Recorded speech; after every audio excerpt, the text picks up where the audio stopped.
And welcome back, Chinook fans. We're back with Game 2 of this doubleheader between your Chugiak Chinooks versus the Peninsula Oilers. I'm Cale Duarte, joined by my partner, Ryan Beck. Ryan, we just saw a very exciting 4-3 win over the Oilers.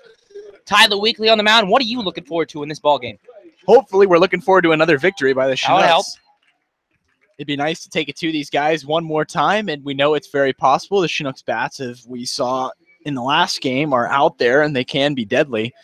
And the pitching right now, for the most part, was on point. We only went through 3. Aiden Stout did a great job keeping things close, and Scott Smith came in, finished things off, and Rob Winslow was credited with the win. Yeah, 5 did innings, an excellent job. 5 innings, gave up 3 runs, which, I mean, any day, as a pitcher, you don't want to give up any runs, but still, he did a good job. And to lead things off is Kellen Strom. On the mound for your Chinooks is Tyler Weekly. Weekly, one of the more dominating pitchers. 30 strikeouts, which is good for second in the league. He's on the mound and throwing to Kellen Strom, the DH tonight. And that ball's up high for ball 1. Weekly, the right-hander out at Charleston Southern University, has the 1-0 pitch. The Strom hangs high, ball 2. Weekly from James Island, South Carolina.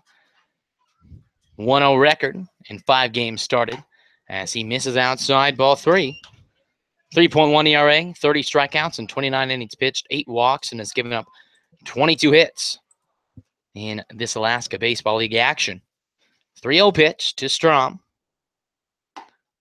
And that one does find the strike zone to give it a hitter's count of 3-1. Strom, the DH tonight for the Oilers. 3-1 pitch. And that one missed for ball 4. And kind of like a continuation of last game, the Oilers are going to have a leadoff runner due to a walk. John Thomas now stepping to the plate. Thomas from the University of Southern California. Thomas hitting .254 in 63 plate appearances, 2 doubles, 2 homers, 8 RBIs, and 11 walks. And he now comes to the plate in this top half of the first with a runner aboard and nobody out. Weekly looks in and delivers. And that one's chopped foul down the first base line. In the field tonight for your Chinooks behind the plate. And in the squat tonight is Alex Crotty. First base, Justin Gomez. Over at second base, the Aussie, Brandon Mitchie. Playing third base is Luke Coffey. Shortstop, we have Aaron Shackelford. And from left to right, we have Jeremy Johnson, Levi Gilcrease, and Mike Capriz in right. The 0-1 pitch from Weekly hangs high and outside, ball 1. 1-1 pitch now coming from the Charleston Southern product. Thomas in the doubleheader against the Pilots when it combined over 3 with a walk. Been struggling in the batter's box, hitting from left side. 1-1 pitch from Weekly. And that one's chopped to Coffey at third. And Coffey struggles to get that, can't do the double play. Throws over to first, and that's over Gomez's head. And this is going to be trouble. As Strom is going to come all the way from first and score easily. And Thomas is going to dig into third, and the Oilers now have a 1-0 lead. And that could not have been worse for the Chinooks. As Nathan Webb now to the plate.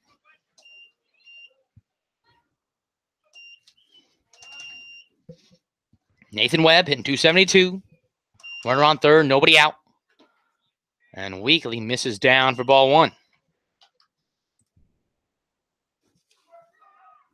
And all of a sudden, the Chinooks, especially Weekly on the mound, just going to have to calm down there. Just focus on getting outs. And that one inside, ball 2.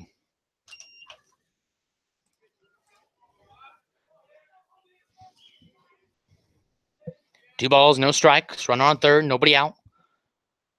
And the Oilers up early, 1-0 here in the top half of the first. 2-0 pitch. And that one misses for ball 3. And Weekly on the mound. We're not used to seeing him out of control this much. As he's thrown 11 pitches, 8 of those balls. Weekly, only 8 walks in 29 innings, so he's typically dominant. And that one's chopped foul from Webb. A rare swing on a 3-0 pitch. Not many times you see a swing on 3-0. and not a really good one to swing at either. He was down to his knee. But nonetheless, Weekly gets a strike there to make it 3 balls, 1 strike, runner on third, nobody out. And that one's chopped up, but that's going to sail out of play. And Weekly has worked his way from a 3-0 to a 3-2 count.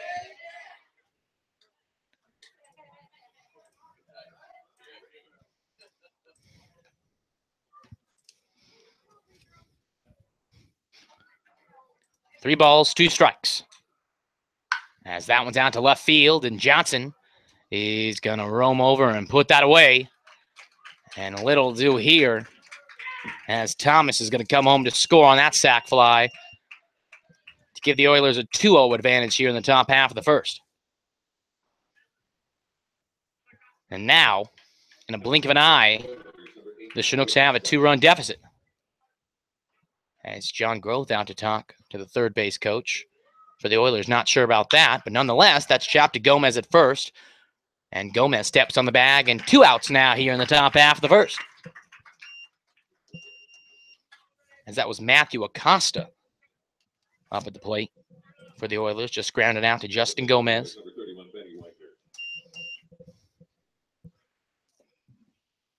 That one hangs high to Benjamin Wagner. 1 ball, no strikes from Weekly on the hill. And that one's chopped to Gomez at first. And again, Gomez corrals that to his chest. And trots over, steps on the bag. The Oilers scored 2 on no hits. A little rare occurrence there, you see. But the Chinooks come to the plate in the bottom of the first, looking to get some runs back. We'll be back with more Chinook baseball.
Bottom of the first here.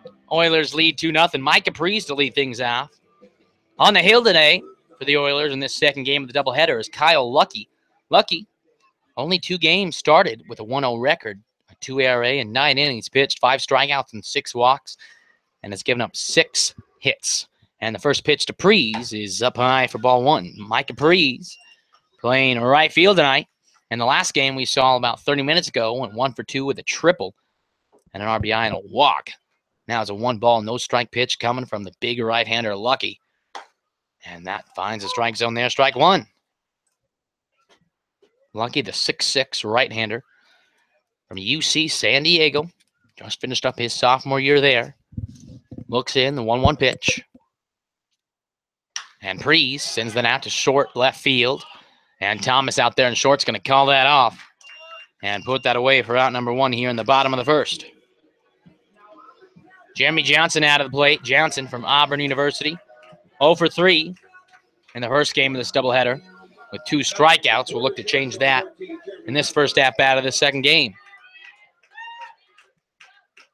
As Kyle Lucky looks on, getting the signs from his catcher, Jack Bauer. And Johnson takes that up high, ball 1. Jack Bauer, the catcher. Interesting name. It is a little bit of an interesting name. There's actually a lot of Jack Bauers out there, at least that I've heard of. But there's only one that matters. Yeah, this one. All the 24 fans know exactly what I'm talking about, including my mother. 2 balls and no strike pitch coming to Johnson. Nobody on, 1 away. Bottom of the first. And Johnson to Thomas at short. Thomas grounds that and throws across the diamond in time for out number 2. And now with nobody on and 2 outs, second baseman Brandon Mitchie to the plate. Mitchie in the last game went 1 for 2 with an RBI and a strikeout. We'll look to get a little 2-out rally going for his Chinook squad. Down 2-0, bottom of the first to the Oilers. Kyle Lucky. So far, no trouble. And that one is on the outside of the strike zone there, in for strike 1. No balls, 1 strike now from the UC San Diego 6'6" right-hander.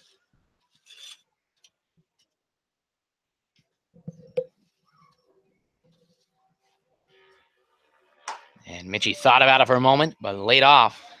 And Lucky puts a breaking ball in there for strike 2. Mitchie now has to protect early. No balls, 2 strikes. With 2 outs. And that ball's down low. A little bit of a waste pitch there by Lucky. Mitchie now 1-2 count awaiting him from the big right-hander on the hill for the Oilers.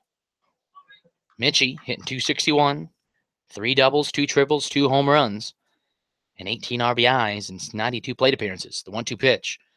Down again, skips away from Bauer, but nobody on means no trouble other than the pitch being a ball. That is the one they call Zilla. 2 balls, 2 strikes to Mitchie at the plate with 2 outs. Bottom of the first, nobody on. And Mitchie pops that one high in the air. And Webb over there is going to be called off by a shortstop, John Thomas. John Thomas gets the 1, 2, 3 outs here. And we're through the top and bottom of the first inning. When we come back, Tyler Weekly on the hill for the Chinooks with a 2-0 deficit in favor of the Oilers. We'll be back.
Top half of the second as Ruddy, first pitch swinging, grounds out to Justin Gomez, who steps on the bag for out number 1.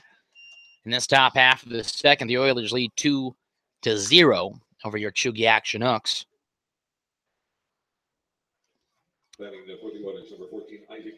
That's Isaac DeVoe to the plate.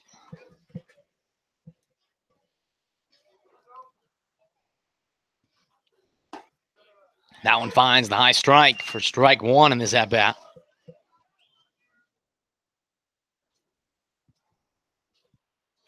And DeVoe swings and misses on some high cheese there to go down 0-2.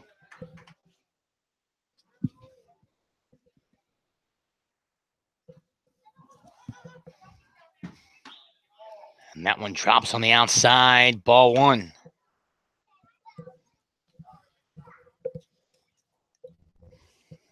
One ball, 2 strikes with 1 away. And that one is in there for strike 3, and Weekly rings up DeVoe for out number 2.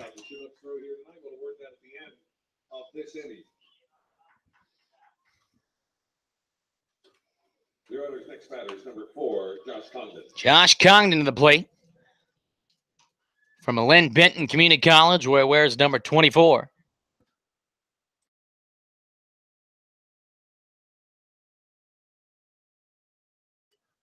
And Congdon takes that one high for ball 1. Congdon struggling a bit at the plate, hitting only .076 in this season.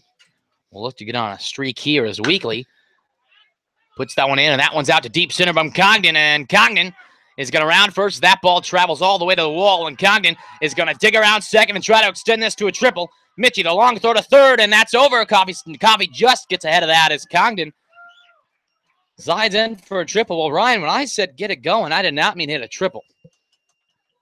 Well, you know, sometimes it happens. It is baseball.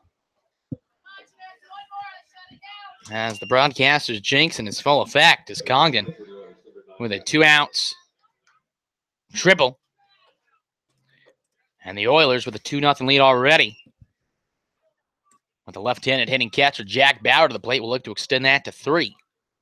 As Weekly puts that one in there for strike 1.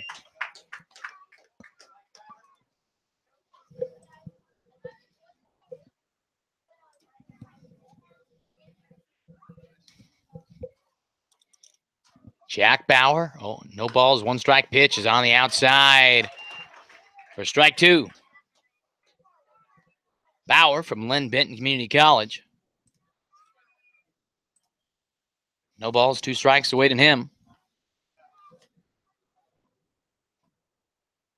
And Bauer just chips away that one. Weekly cannot get that one, and Gomez fields that. And that ball is going to skip all the way to the fence, and Bauer is going to trot into second. As what was a Little League routine play turns into a run for the Oilers.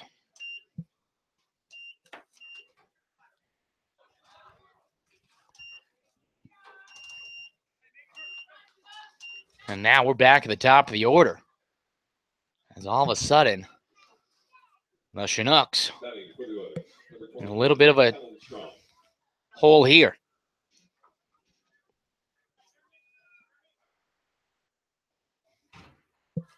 Runner on second, 2 away, and this 3-0 lead for the Oilers. And Strom fouls that out of play for strike 1. And that foul ball sponsored by Laborers Local 341. Strom walked and came around a score to lead things off in this ball game in the top half of the first. Waits the 0-1 pitch from Weekly on the hill. And that's down low as Strom had the bunt side down for a moment.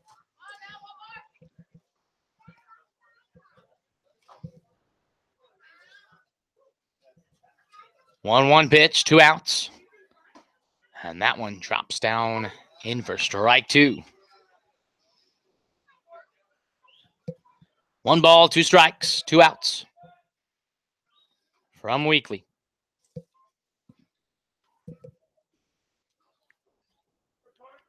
As Strom steps out.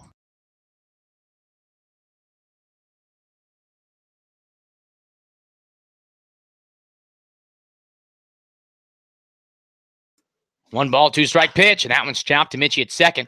Mitchie collects, throws to first, and that is the 3rd out of the inning. The Oilers tack on 1 to make it a 3-0 lead.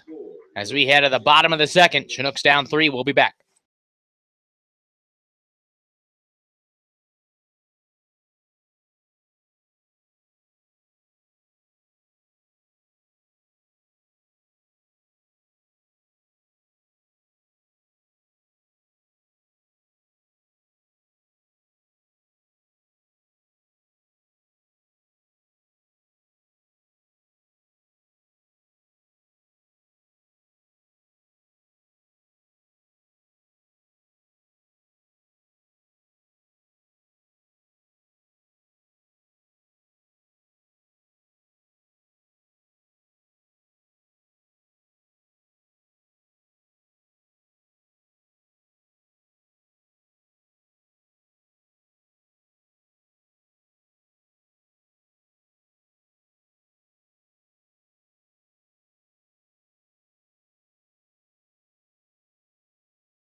Bottom of the second here. Chinook first baseman Justin Gomez to the plate.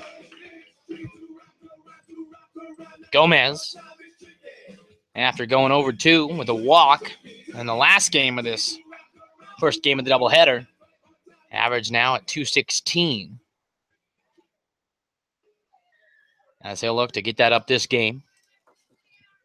And the first pitch from Lucky is rifled out to center, but right to Matthew Acosta. And that's out number 1. And Aaron Shackelford to the plate. Shackelford went 1 for 2 with an RBI triple and a walk and a strikeout as he absolutely drilled the ball to deep right center. He definitely has power. Where he lacks in size, he makes up for it in his swing. That is no doubt about that, as we'll look to see that on display here. And Shackelford takes that one low and inside, ball 1. Preston White back in the lineup. It's been a while since we've seen him grab a bat. Is on deck in the DH spot. But right now, the 1-ball, no-strike pitch finds the outside corner for strike 1. 1 ball, 1 strike, and 1 out here in the bottom of the second. Oilers lead 3-0. Lucky throws, and that breaking ball gets Shackelford as he just gets some contact. The foul tip that away. 1-2 count now.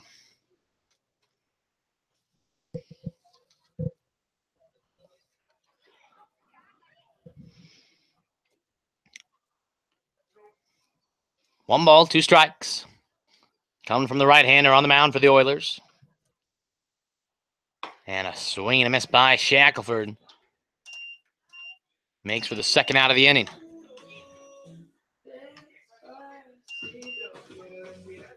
As Shackelford walks back to the dugout, frustrated with himself for missing that fastball. Now Preston White. Normally we see the 6'5" right-hander on the mound, but now we see him in the batter's box playing the DH role tonight. Hits here with nobody on and 2 outs. And White, first pitch swinging over to Webb at third. Webb fields that. And for the second consecutive inning, the Oilers, Kyle Lucky, no problems. We head to the top half of the third. The Oilers lead 3-0. We'll be back.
Leading things off here in the top of the third, the shortstop, John Thomas, and he swings that high fastball from Winkley for strike 1.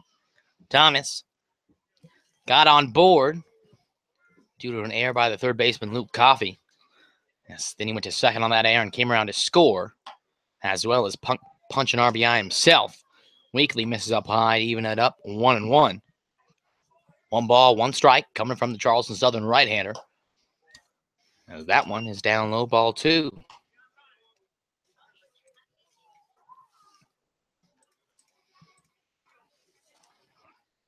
And that one's chopped down to deep right center. Pre's going to have to give chase.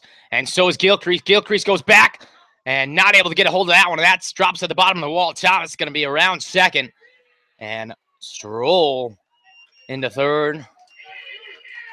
And the Oilers have another triple, as that ball was almost out of here.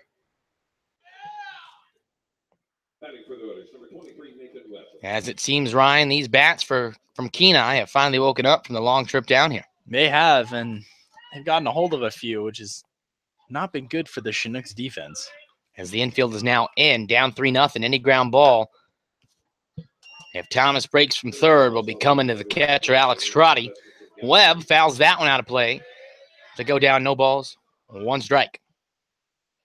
Thomas absolutely crushed that to right center, almost in the same place, if not the exact same place as Shackelford did in the Hearst game.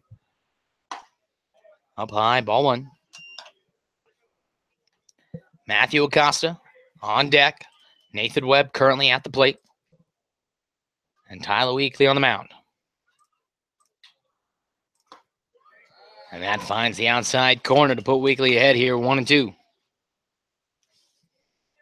1 ball, 2 strikes. To Nathan Webb, the UC Riverside third baseman, with a runner on third and nobody out, top half the third. And Weekley just missed from getting that strikeout called. Interesting to see where that ball was missed. But the umpire called it a ball. That means we'll continue here. 2 balls, 2 strikes, nobody out, top half the third. The pitch from the right-hander. And that one hits Webb.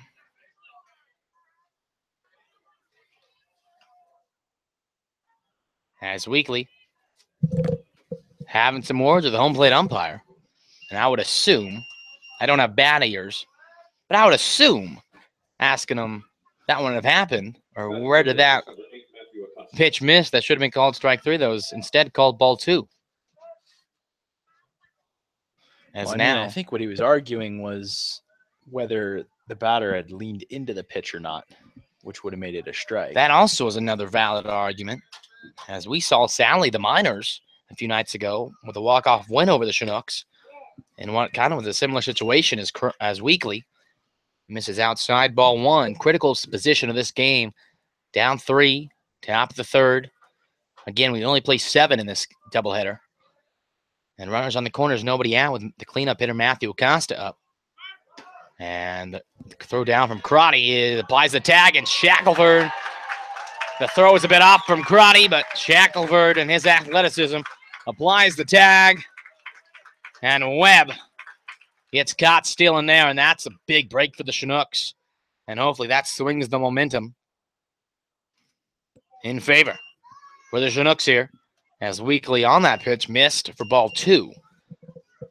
But he'll take it, as now there's only runner on third base with 1 out and a 2 balls, no strike pitch. And a swing and a miss by Matthew Acosta puts a strike on the board in this at-bat. Weekley looking in. 2-1 pitch. And that one in there for strike 2. Weekley wanted that one bad. 2 balls, 2 strikes. Coming from the second strikeout leader here in this league. 2-2 pitch. And that one's out to opposite field. The left field is going to be trouble. And that's going to just bounce fair. And that's trouble as Johnson gets that one. As Thomas comes in to score from third easily. And Acosta, with good speed out there by the left fielder, Jeremy Johnson, is held up only to a single. But now the Chinooks down 4-0 here in the top half of the third. Still only 1 out. And a runner aboard on first for Benjamin Wagner, who grounded out to first base in his last at-bat. Up to the plate, hitting from left side as Weekley misses on the dirt, ball 1. Good job by Alex Crotty, the catcher, to do everything he could to keep that in front of him, to keep Acosta at first base. And now Ryan, we haven't really seen Weekley struggle like this. What do you do? And at this point, you got to stick behind your pitcher, but I don't know. Hopefully he can regain his confidence here and just keep throwing strikes. Well, we saw in the last game, these Chinook hitters have the potential to do some damage as Weekly misses up high ball 2. And so hopefully the Chinook hitters are still in a position where they can come back. 2 balls, no strike, and that one's trapped as the second right field side. Mitchie comes over, throws over to first, and Acosta moves over to scoring position in second base as Wagner grounds out to the second baseman, Mitchie. Another Alaska Baseball League news. The Pilots beat the Miners in the first game of the doubleheader. In the second game, they are leading the Miners 8-0. Ryan, what is going on with those Anchorage Pilots? I have no idea. Some days they just decide to play baseball, other days they don't. And what we should really be asking ourselves is what's going on with the Miners? True, they're the first place team, and the Pilots, as it stands, are just a game away from being in last. But for every other team, seeing the Miners lose puts a smile on their face as that one's chopped to Gomez at first. Gomez picks that one up on a hop, steps on first, and that's the third out of the inning. And this game, not the same as the Pilots, as the Chinooks are down 4-0. We head to the bottom of the third, and your Chinooks come to the plate. We will be right back.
Bottom of the third now between the Oilers and the Chinooks.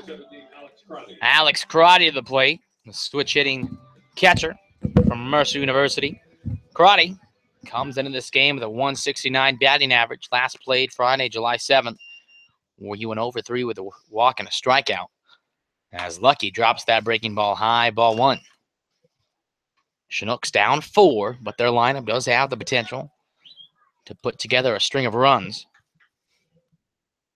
1 ball, no strike. Pitch coming from the right-hander. And Crotty lines out to Thomas for the first out of the bottom of the third.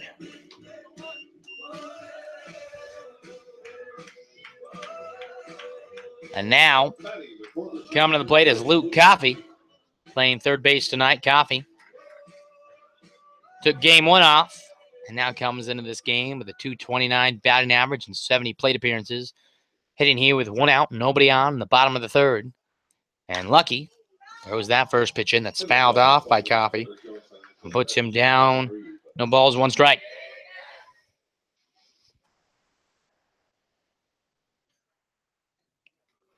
Lucky looks in, gets the sign from Jack Bauer, the catcher. And Coffey again fouls to the backstop there. And he's in the hole here. No balls, 2 strikes.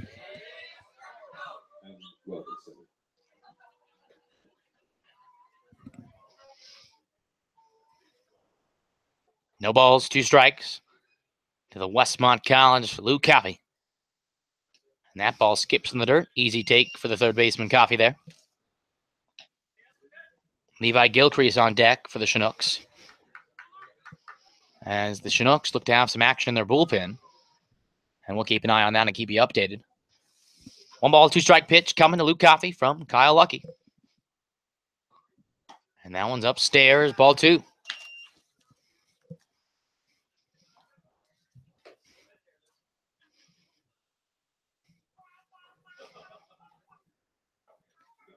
Two-two pitch with 1 away. And Coffey lets that one come in and instantly regrets it, as umpire rings him up looking there for out number 2.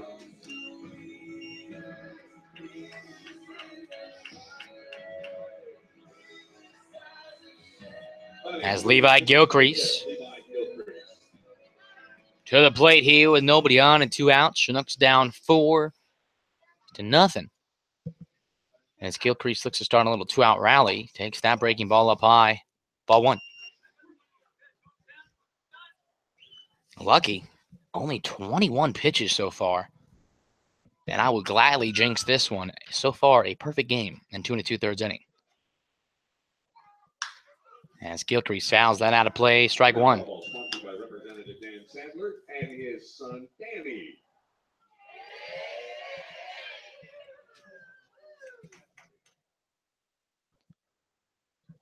Even count of 1-1 coming to the Baylor Bear at the plate. And that one's down for ball 2. Gilcrease played in the 2008 Little League World Series. Did you know that, Ryan? I did not know that. For the Southeast region from Atlanta. No, that's wrong. From Florida. It was played in Williamsport, Pennsylvania. And the 2-ball, 1-strike pitch coming to Gilcrease. And Gilcrease drives that out to left center. This is going to be extra bases. Gilcrease going to round first and dig for second. And he is going to come in standing. And Ryan, the jinx worked as the perfect game and no hitter are no more. Got to keep talking like that. Well, they're still throwing a shutout at this point. So if Mike Capriz has anything to say about it, hopefully it's scoring a few runs. As Gilcrease is harping back to his Little League days and puts that into left center, and that traveled to the wall, and Gilcrease at this speed easily with a stand-up double. Now Mike Capriz to the plate. Hits with 2 outs and a runner on second as that one drops in for strike 1 from Lucky. Capriz lined out, or popped out, I should say, to John Thomas in the first to lead things out for the Chinook side of the bottom half of the first.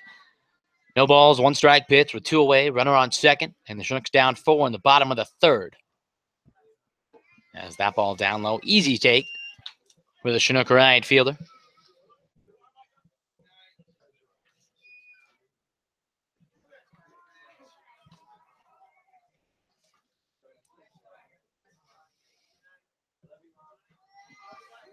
One pitch from Lucky.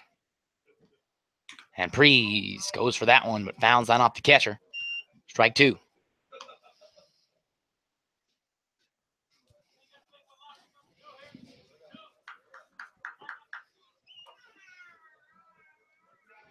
One ball, 2 strikes, 2 outs.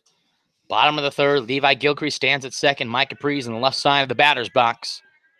And Prees rifles that to Thomas at short. Thomas, it goes off his glove and into the outfield. And Gilcrease is going to come in to score. And the Chinooks are on the board 4-1. As that ball was a rifle as Thomas looked like he had it, but couldn't come up with that one. And now the Chinook fans are back into this one, and so are the Chinooks. Now coming to the plate is Jeremy Johnson. We talk about it all the time, these situations where he comes in. Hopefully he can make something of this one. Prees on first, 2 outs, a 1-0 count after he took that one for a ball high and outside.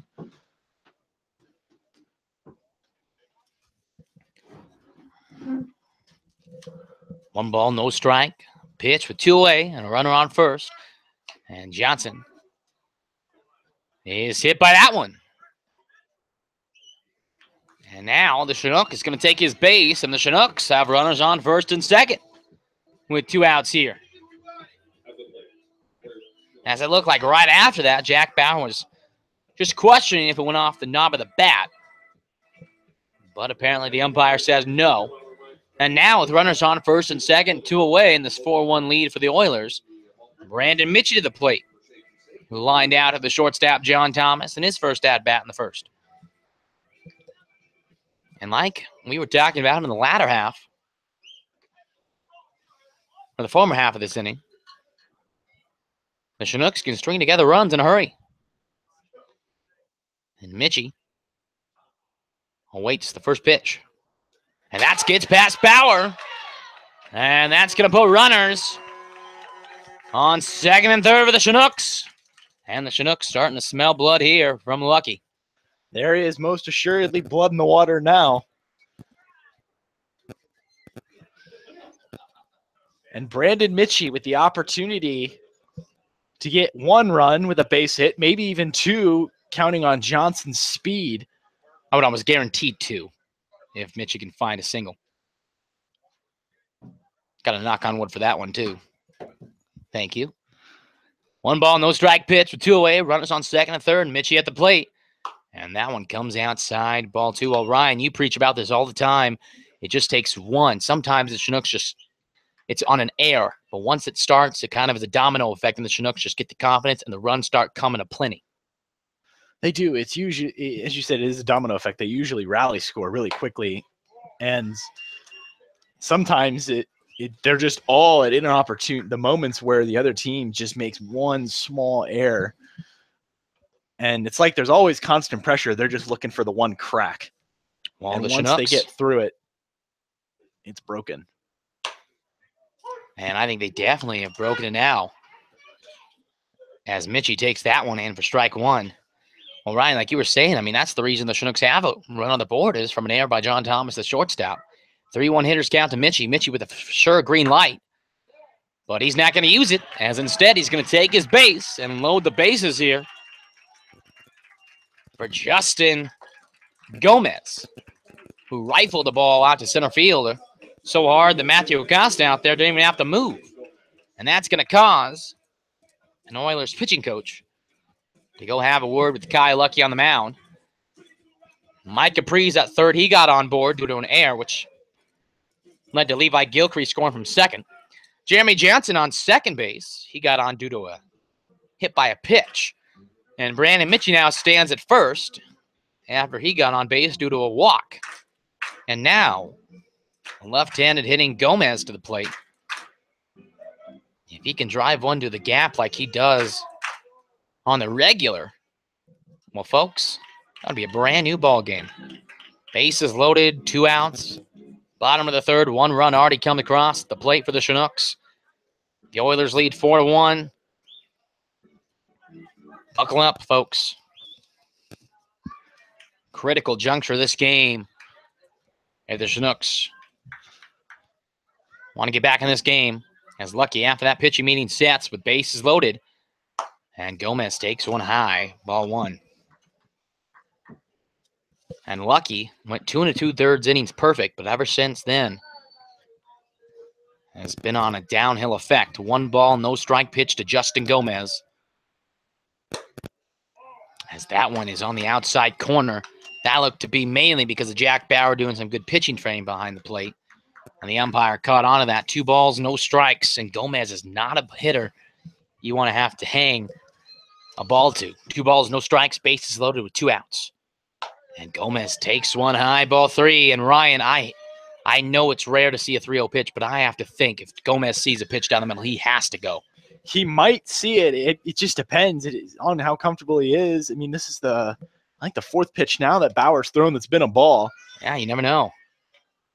And that's going to be outside on a 4-pitch walk. And Ryan, you called it. You never know out there on the plate. And Gomez takes ball 4. And Mike Capri's comes across the score. And folks, there is arguably not a better guy you want at the plate in this situation. Aaron Shackelford, who struck out swinging. And right after he struck out, he knew he was a centimeter away from crushing that ball. And we would love a crush ball here. Jeremy Johnson on third, Brandon Mitchie on second, Justin Gomez on first, and Aaron loves Shackelford at the plate with bases loaded, 2 outs. And Shackelford, being patient as ever, watches that breaking ball in for strike 1. 4-2 ball game. After the Chinooks are able to plate 2, 1 on an error and 1 on a walk. So they're still looking for the first RBI due to a hit. No ball, 1 strike pitch to Shackelford, and Shackelford again watches that breaking ball in for strike 2. Well, Shackelford knows what to look for now. And he'll be striking here as he has to protect on this 0-2 pitch. Good chance we see that curveball as he's thrown it twice. Now, 0-2 pitch. And Shackelford just gets on that. And Ryan, it seems like Shackelford savors these moments. He does enjoy them a little bit. It's unfortunate to see when he doesn't come up with the right result. Usually he's a very hard tough player and he wants Mentally to always win. in. And mentally, he can get on himself a little bit, but he rebounds. He comes back. But when he does get his moment, it is good. And Shackelford again fouls that off to keep it again an 0-2. Shackelford battling out there against Kyle Lucky, the 6'6" right-hander for the Oilers out of UC San Diego. No balls, 2 strikes again after 2 fouls by Shackelford. So whatever Lucky has, all the cards are on the table now, folks. From Lucky, Shackelford just has to make contact. Bases loaded, 2 outs, 0-2 pitch, 4-2 ball game. The pitch to Shackelford. Ho! As that was just on the outside. I love a patient hitter, but sometimes there's a little bit too much patience, and that almost bit him in the butt. How did he take that? That ball was right there. Very, very close. Lucky ball call right there. Seriously, as now Shackelford will await the 1-ball, 2-strike pitch. Bases loaded, 2 outs. And Shackelford wait for his pitch to strike. The pitch from Lucky. And Shackelford, again, just get some contact. And folks, you want to talk about a hitter locked in. You're witnessing it. Got down 0-2 after just waiting for some breaking balls to come in. And he has fouled off some. Took a ball 1 that arguably should have been called a strike. I won't say it should have been because I'm on the Chinook side of things. But it looked like a strike. It was a very close pitch. 1-2 pitch now from Lucky to Shackelford with bases loaded. And Shackelford takes that one inside. And Lucky gets out of damage as Shackelford strikes out looking. And the balloon is a little bit popped there, but not all the air is out. As the Chinooks plate 2 on 1 hit. We head to the top of the 4th. Chinooks down 4-2. We'll be back.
And folks, one thing we love about baseball is it's a bit interesting. As we come to the top half of the 4th, Alex Schmitz is on the mound for the Chinooks. And if you're wondering if I'm wrong there, I am not.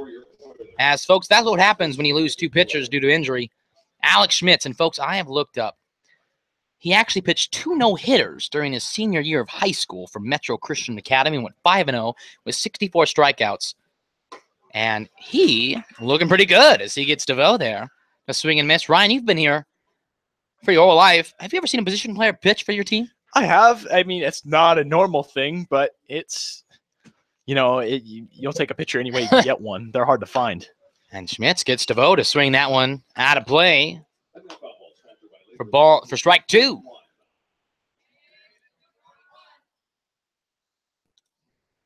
And Schmitz, the 0-2 pitch.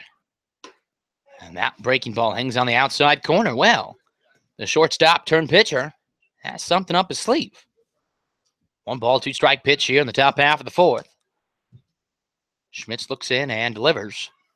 And he gets him swinging. And that's strikeout number 1.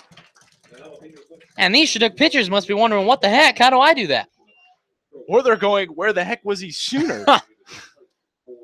As I bet Chris Beck is thinking, well, folks, you can, well, Schmitty, you can put your infield glove up. You're staying on the mound as Josh Congdon out of the plate with 1 away and nobody on in this 4-2 ball game. And Schmidt's out there calling off his catcher, too. As that one in there for strike 1. And this is one of the beautiful things about baseball is you just can't help but root for him. No ball, 1 strike. And that one's chopped away, and back-to-back hitters. Schmitz has gotten ahead here, 0-2. No balls, 2 strikes, coming from the Oral Roberts pitcher, Alex Schmitz. Schmitz shakes off Crotty with the confidence of a Randy Johnson, the 0-2 pitch. That breaking ball hangs high, ball 1. Confidence of Randy Johnson. He's a little bit lacking on the height there. He's got about 8 inches, and he's throwing from the wrong side. 1 ball, 2 strike pitch from Schmitz. And that one on the outside, 2-2. Randy Johnson, probably his most legendary moment was hitting the bird. Hitting the bird. Ah, you read my mind. He got the seagull. You see him on baseball fields all the time, especially up here, and he actually got one. As that one's fouled to the backstop. Well, if you haven't seen it, folks, go look up Randy Johnson hits bird on YouTube. I promise you it's not derogatory. It's just funny to watch. Well, that makes me sound evil. But it's interesting. We're fans of the Giants. We see seagulls all the time, and he hit him. 2-2 pitch from Schmitz. Hangs outside. Ball 3.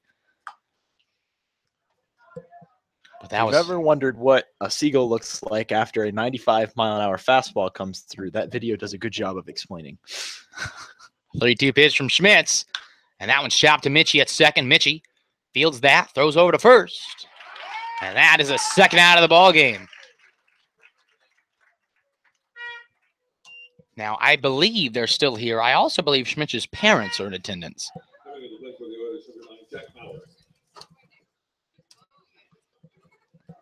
As they must be enjoying this. Jack Bauer to the plate from Lynn Benton Community College.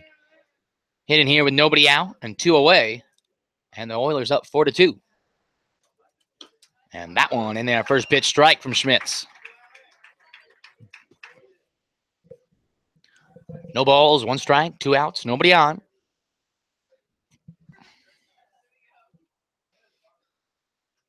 And that one's popped up, and that's playable for Coffey. Coffey over there puts that away, and Alex Schmitz, you're staying on that mound this season. As he just walks to the dugout with a big smile on his face. Jeremy Johnson, the jokester of the team, with a smile on his face too. As Alex Schmitz comes in out of the pen from nowhere. Gets a 1-2-3 inning with a strikeout, a ground out, and a pop-up. Doing it all, folks. As we head to the bottom of the 4th, the Chinooks down 4-2. We'll be back.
Bottom of the 4th here. Oilers lead 4-2. Reminder, once again, this game only goes 7. as this is the second of a doubleheader against these Oilers. Chinooks down 4-2 as Preston White, who had a first pitch ground out to third, stepping to the plate here to lead things out for the Chinooks. Kyle Lucky back on the hill for the Oilers. And the first pitch, and White takes that one in for strike one.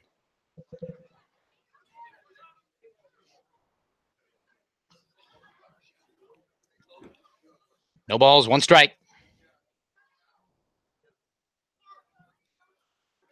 And White taps that to the pitcher. That's up Lucky's knee. And White is going to be aboard. And the Chinooks will take it any way they can.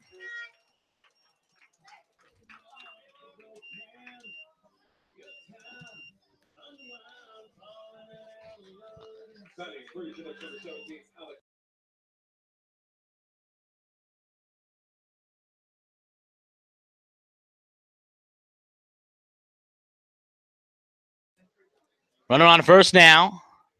After White reached on an air there. And that one's down. Ball one to Alex Crotty.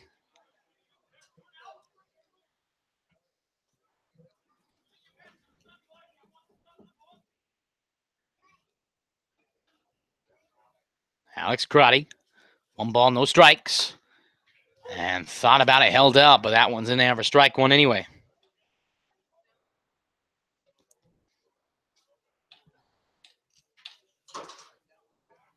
Even count of 1-1 now.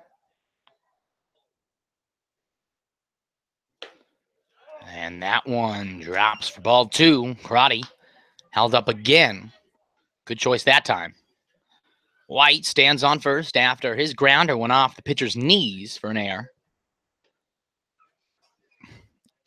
He stands on first with nobody out. 2-1 pitch to Crotty. Now one down, ball three, and Crotty in a good position here with a 3-ball, 1-strike count.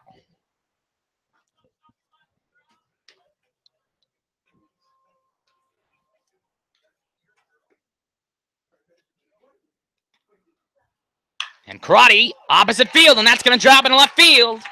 And the Chinooks have back-to-back base runners. As Preston White stands at second. And Luke Coffey to the plate. Alex Crotty, good piece of hitting there with good patience up at the batter's box. Took two pitches that would not have blamed him for swinging, but held off, waited for his pitch, and sent that oppo to put runners on first and second. Nobody out for Luke Coffey. And if I was the infield, well, the third baseman's already in. As I was about to say, if I was the infield, I'd look for a bunt here. Well, you just have to know Coach Groth's tendencies here, and that's if there's no outs and we want runners on second and third, that's what we're going to try and do. And there's a good chance of bunt down, but Luke Coffey, typically not your prototypical bunt hitter. He possesses some power, but we'll look and see. Runners on first and second. Coffey has the bunt, and he misses there to throw down to second. As White slides in safely. Good idea there by the catcher, Jack Bauer, as White had to use all six of them to get back in time. And, folks, you'll notice just the sheer beauty of Chugiak, Alaska. If you look out in right field on your screen, you might be able to see there is a rainbow there. Not sure where the rain's coming from, but I guess it's just misting down the side of Bear Mountain out there. And there is a rainbow, and that is a pretty typical scene. Well, that's the first rainbow I've seen. As Lucky throws over to second for White. That's one of the many great things about this state is the weather is just beautiful no matter where you go. As the sun is starting to go down a little bit here at 8:30. Luke Coffey, the 0-1 pitch coming from Lucky. Runners on first and second. Nobody out. Bottom of the fourth. Coffey, the bunt again. And a perfect bunt down the first base side. And he does his job there as he puts the runners over to second and third.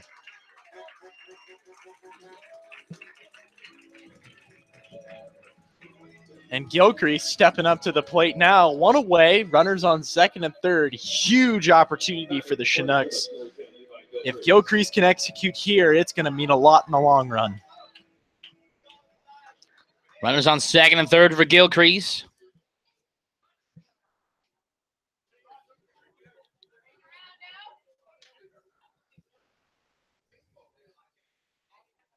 And Gilcrease takes that outside, ball one.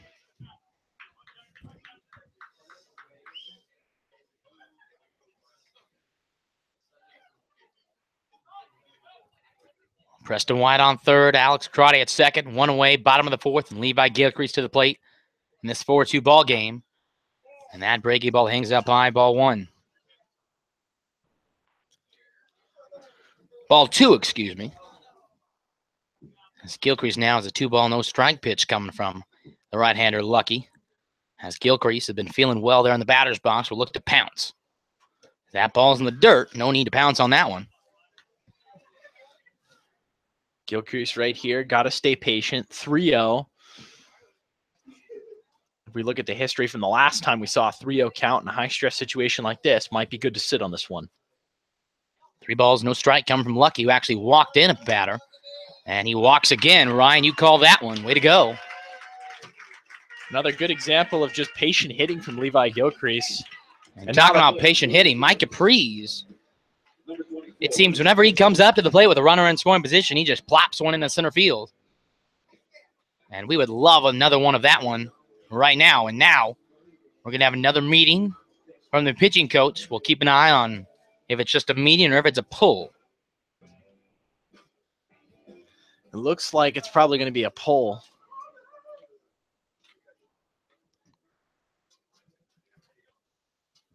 And that is what they're going to do. We'll get the name and number to you here in just a second. And now we have a pitching change, like Ryan was saying.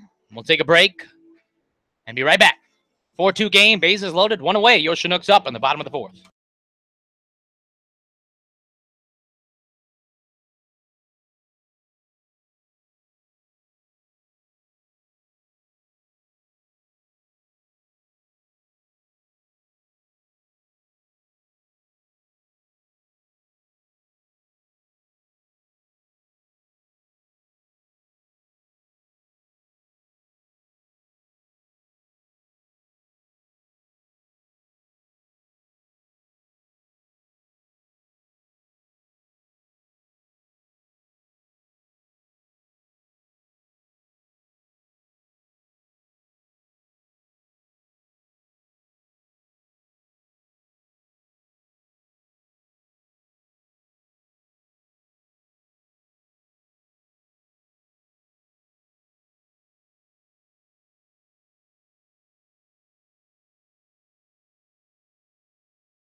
And new pitcher on for the Oilers. Bases loaded, one out. Trent Patton from Cal State Fullerton facing Mike Capri's here. And Prees, first pitch swinging, belts that out of play for strike one. Patton, a 6'4" junior from Yorba Linda High School. So far in this season, 1-0 with it in 2 games, has 3 innings. As he came after Cal State Fullerton, went all the way to the College World Series, but fell ultimately in the playoffs as Prees takes that one low, ball 1. And right now, Chinooks down 4-2, bottom of the fourth. Preston White on third, Alex Crotty on second, and Levi Gilcrease on first, and Micah Prees awaiting the 1-1 pitch from Patton. And Prees to right from the first baseman, and the throw coming home is safe as the catcher did not have his foot on the home plate, and the Chinooks score a run.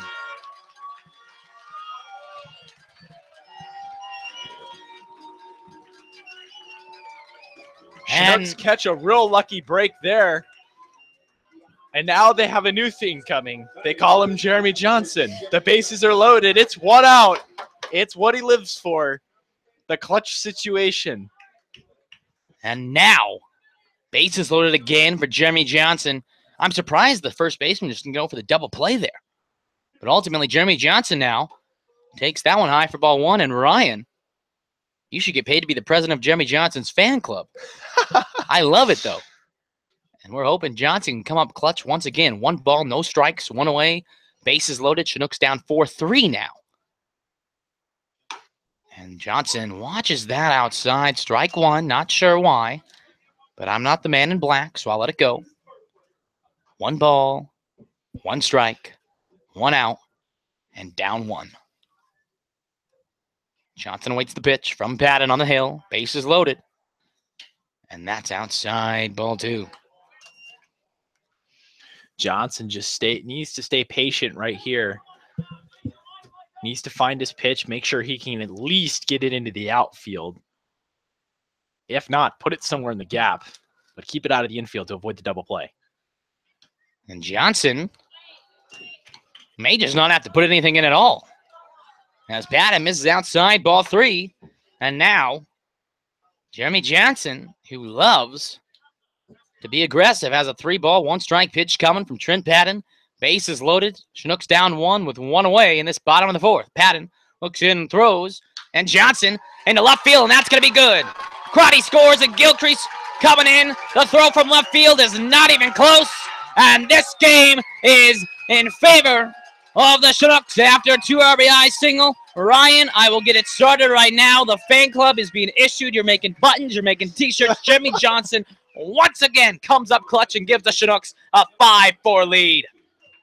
Jeremy Johnson once again does it. Puts a base hit between the third and shortstop.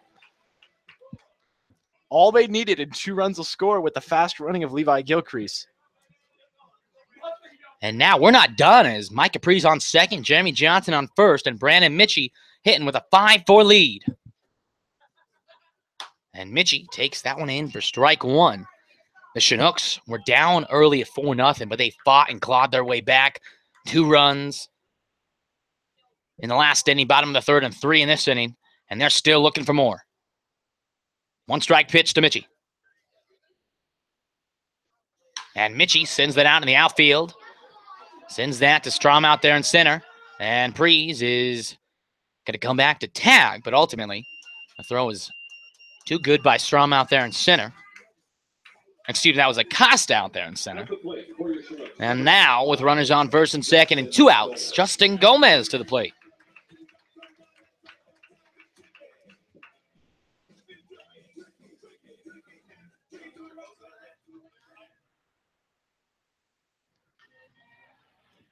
And just a quick scoring update on that Pilots Matsu game. The score is still 8-0 in the top of the 4th.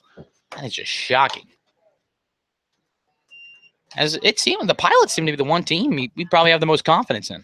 They're a good team. It's just every now and then they just aren't able to execute.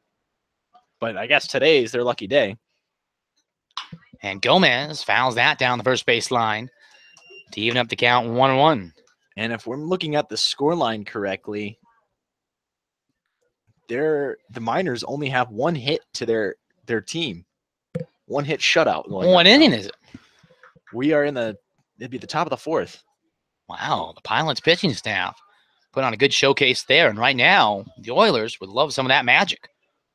As Gomez out to right field, and that ball's going to drop. And Prees is going to come home, and the throw is going to be cut off, and Prees scores. And the Chinooks have a 6-4 lead as Gomez tries to go to second. And he's going to get there in time. And a 6-4 lead, and runners on second and third now for your Chinooks.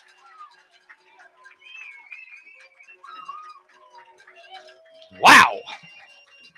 4 runs here in the bottom of the 4th to put your Chinooks up 2.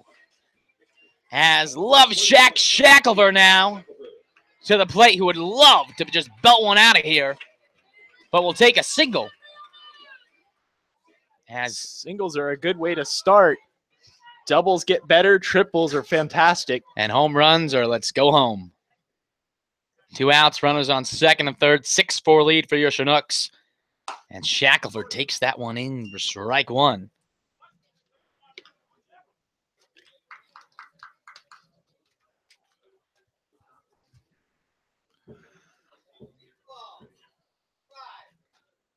No balls, 1 strike pitch. And Shackelford to Thomas at short. Shackelford digging for first. The throw is in time to stop the bleeding. And we head to the top of the 5th. Your Chinooks put 4 runs on the board to give them a 6-4 lead. When we come back, the Oilers come to the plate in the top half of the 5th. The Chinooks up 6-4.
As we're back in the top half of the 5th, your Chinooks lead 6-4 after a full run. Bottom of the 4th, and Alex Schmitz, the infield turned pitcher, on the mound once again. And that one finds the strike zone again to Kellen Strong, the leadoff hitter here for the Oilers. No balls, 1 strike. And that one finds the inside strike zone. As Schmitz is grooving there on the mound. Knock on wood. Thank you, Ryan. No ball, 2 strike pitch from Schmitz. And rings him up. As Strom is cut down looking. And Schmitz with his 2nd strikeout of the game. And his 12th strike so far in 16 pitches.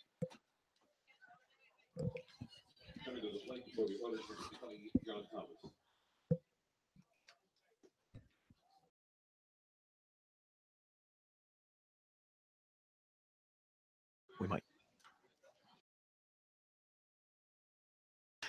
As Schmitz misses down low ball 1 to John Thomas, the shortstop. Thomas tripled in the 3rd and came around to score. Chinooks lead 6-4, top of the 5th.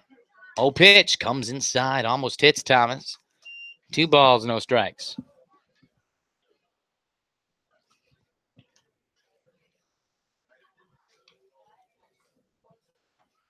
The 2-0 from Schmitz. That'll be in there for strike 1. Well, Schmidt's going to have to give our pitcher some pitching lessons after this game right now with the way he's pitching. This is his 20th pitch of this outing. 2 balls, 1 strike, 1 away. And right down the pipe. Does Schmitz find that one? 2-2.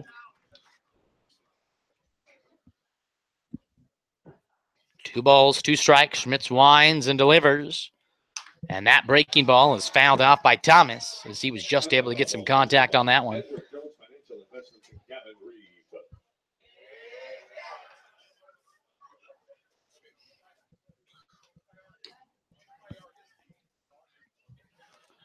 Two-two pitch again from Schmitz to Thomas. And that one's out to left field, and Johnson going to try to track that down, and he does. 2 outs now in the top of the 5th.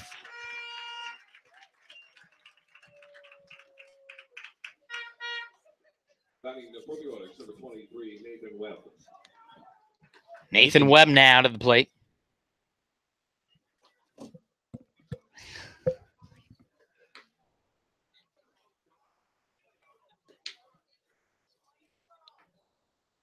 Karate settles in behind the backstop. Gets the sign. Schmitz kicks and deals. That'll be a big swing and a miss from Webb. Quick 0-1. And you can tell Schmitz is really feeling comfortable out there. Typically, when you see somebody on the mound that hasn't been there a while, they are not confident or they're missing, but he is not doing any of that as that 0-1 pitch is down for ball 1. Nathan Webb, so far in this game, hit a sac fly in the first and was hit by a pitch in the third, so has no at-bat reported yet. And a 1-1 pitch from Schmitz with 2 away, and that's up in the air. Karate going to take a look at it, but that's out of play for strike 2.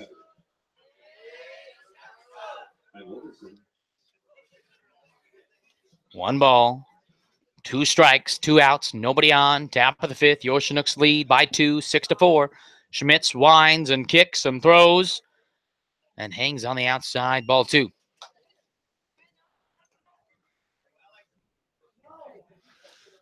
At this point, we say the deuces are wild here for Schmitz.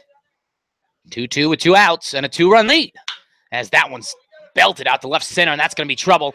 But Gilcrease uses his speed and puts that away, and Schmitz, 2 innings of perfect pitching.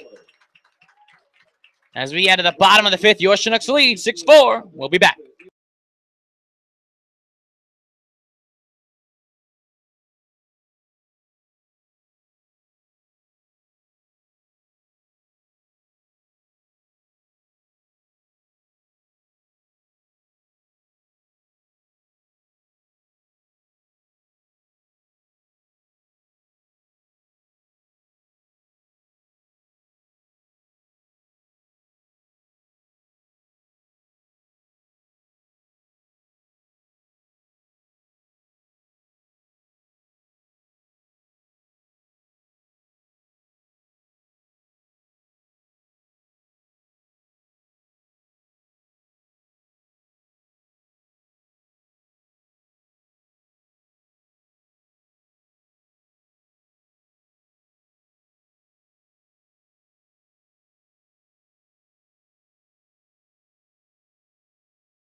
New pitcher now on for the Oilers as we are in the bottom of the 5th. Your Chinooks up 6-4.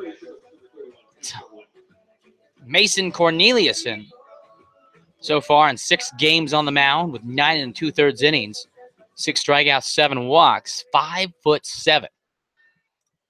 But he is a tough son of a gun out there on the mound as he drops that one into Preston White for strike 1. White grounded out to third in the 2nd, but got on base in the 4th due to an error by the pitcher and came around to score. And he takes a big hack of that one, but comes up with nothing but air to go down 0-2. No balls, 2 strikes. And that one outside for the first ball of the at-bat here.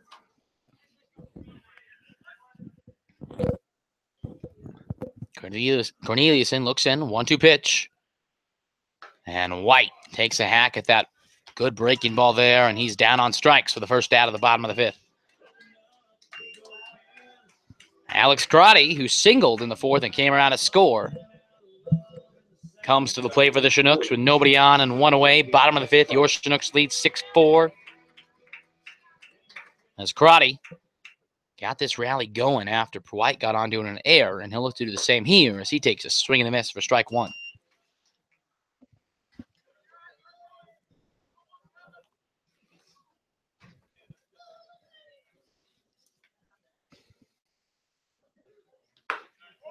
And that one in there for ball one. Crotty, the catcher tonight for the Chinooks, was not seen in game one, but back in the lineup for game two, sends that out of play for strike two. And that foul ball sponsored by the Chinook Shack.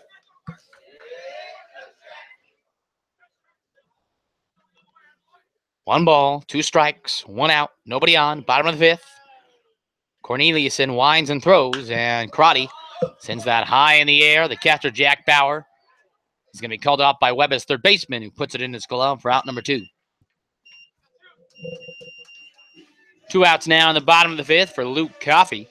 Struck out in the third and had a sacrifice hit in the fourth that got the runners from first and second over to second and third that expedited that rally in the bottom of the fourth, where the Chinooks scored 4. And with 2 outs and nobody on, Coffey takes that one high and outside, ball one.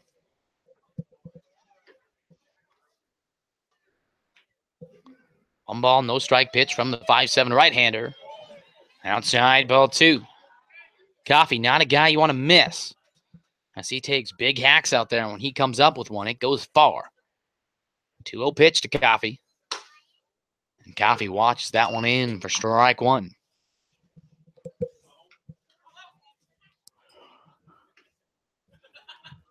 2-1 pitch, 2 outs, nobody on, bottom of the fifth, and that one skips in the dirt, ball three.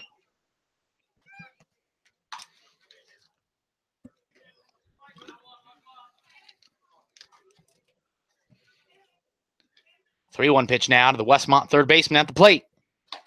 Up high, and Coffey is going to be aboard here with 2 outs in the bottom of the fifth.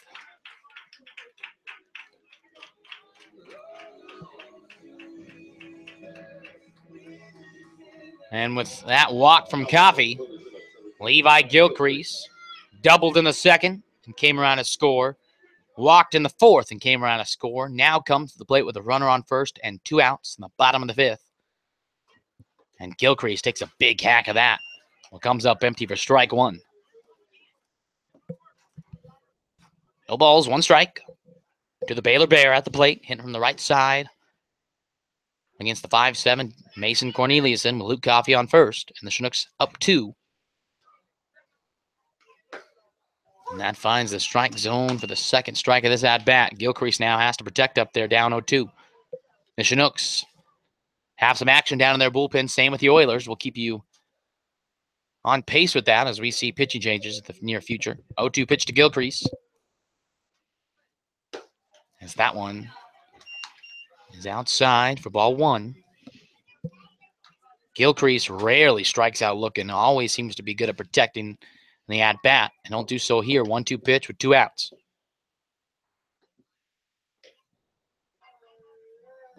And that one down low. Easy take from Gilcrease. Ball 2. 2 balls. 2 strikes. With 2 outs. And the Chinooks up 2. And Luke Coffey on first.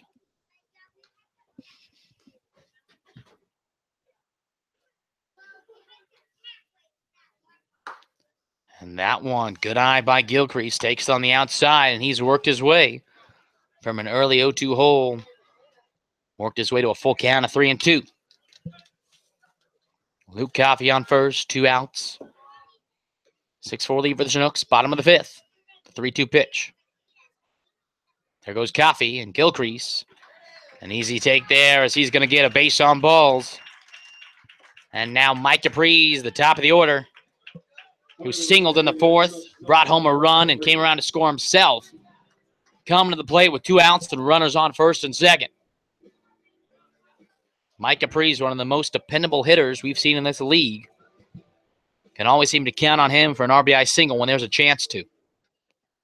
Corneliuson looks in, has to work out of a bit of a jam here with runners on first and second. 2 outs.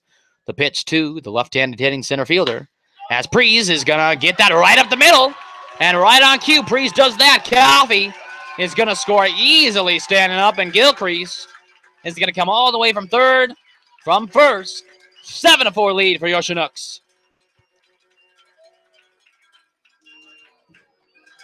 And Ryan, you want to introduce this man? Here he comes again. It's Jeremy Johnson. Jeremy Hopefully Johnson. he can recreate what he did last inning. Well, last inning that Ryan's referring to, he had a single for 2 RBIs. That actually put this game 4-3. He hits here with runners on the corners and 2 away. And Johnson just took a hack at that. That might drop in short right field, and just going to hang up high enough for the right fielder Thomas Ruddy to come on.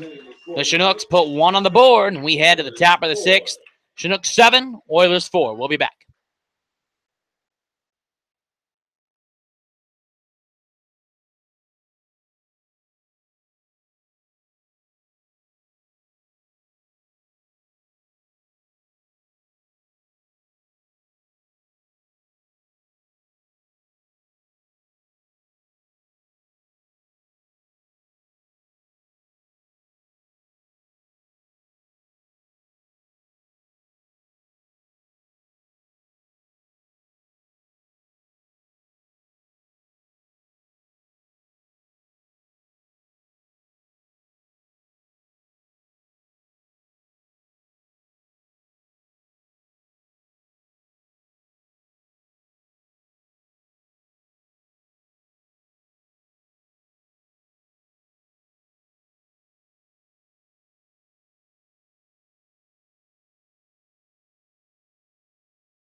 And as we're back here in the top of the 6th, the Chinooks lead 7-4 after they played another run on the bottom of the 5th. New pitcher Preston White, who is DH tonight, will come on the mound. So far this season, has a 1-1 rec with a 6.09 ERA in 10 1/3 innings, 5 strikeouts, 8 walks, and has given up 11 hits.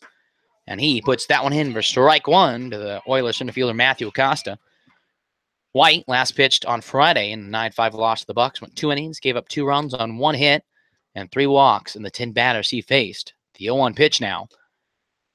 Down low, ball 1. 1 ball, 1 strike. Acosta grounds it down to the first baseman in the first. And in the third, had an RBI single and was eventually left on base. And he rifles that down the left field line. Foul. And that foul ball sponsored by Representative Dan Sackler.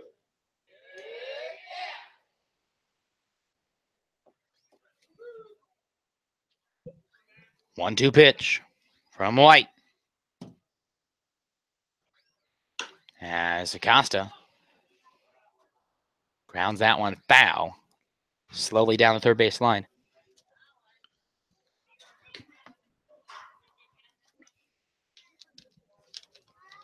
One ball, 2 strikes to the Oiler cleanup hitter and center fielder, Matthew Acosta.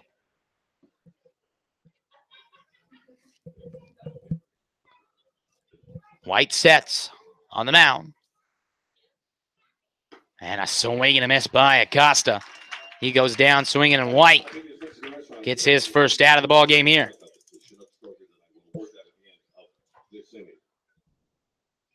At the plate for the Oilers, number 31, Benny Winger. One out, nobody on. Top of the 6th, 7-4 lead for the Chinooks. And Benjamin Wagner up. Takes that one low ball 1 from the 6'6 Preston White. 1 ball, no strikes, 1 out, nobody on. To Wagner, who takes a hit of that one to Coffee. And that's called a foul ball by the third base umpire. We'll have a 1-1 count coming up. To Wagner as he trots back to the batter's box here.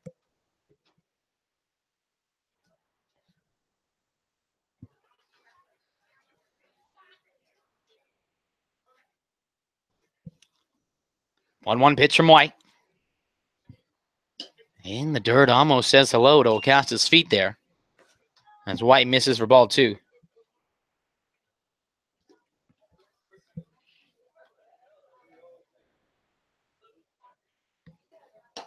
And that one misses down on the outside. Ball 3, and a Wagner, who's over 2 in this game. And the hitters count here, 3-1. And that one's chopped hard to Mitchie. Mitchie makes a great backhand, throws to first in time for out number 2. Great play by the second baseman, Brandon Mitchie. As that ball was rifled, and Mitchie had to go to his knees on his backhand and was able to get that throw in time over to first base, Justin Gomez. And now with 2 outs and nobody on, Thomas Ruddy to the plate. As Ruddy had the bunt sign down.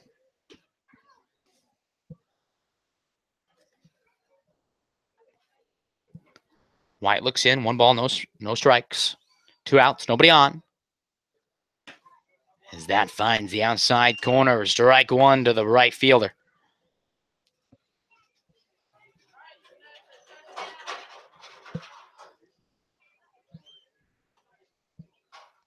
And Ruddy rifles that in the right field, and that's going to be a 2-out base runner for the Oilers.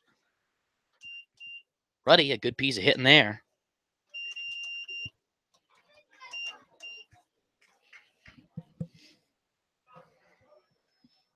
Isaac DeVoe to the plate.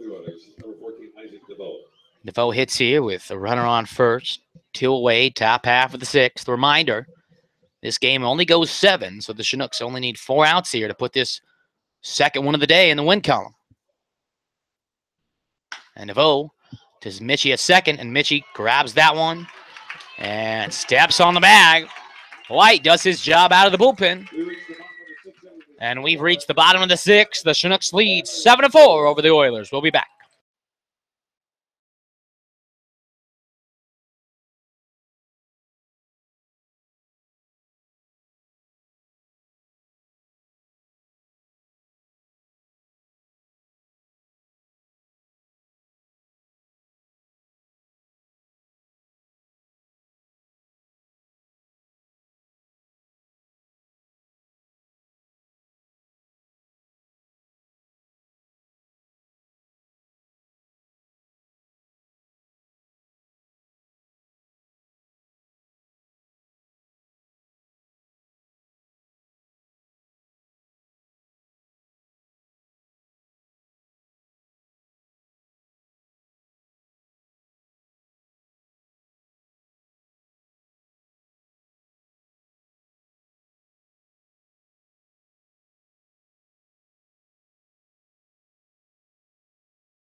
Bottom of the 6th here, your Chinooks lead 7-4. New pitcher on for the Oilers, Billy Clemens.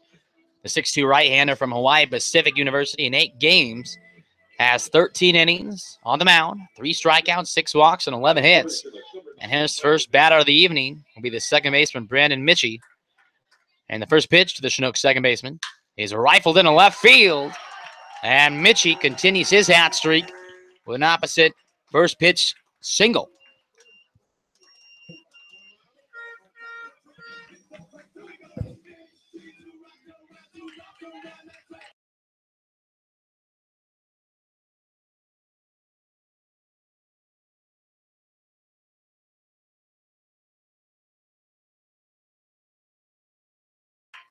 Nobody out. Runner on first after Mitchie got aboard on that single. And Gomez takes that one low, ball one. Gomez, 1 for 2 in this game. Flew out to center field in the second. Walked in the third and had an RBI. And had an RBI single in the fourth. And Gomez takes that one high again, ball 2.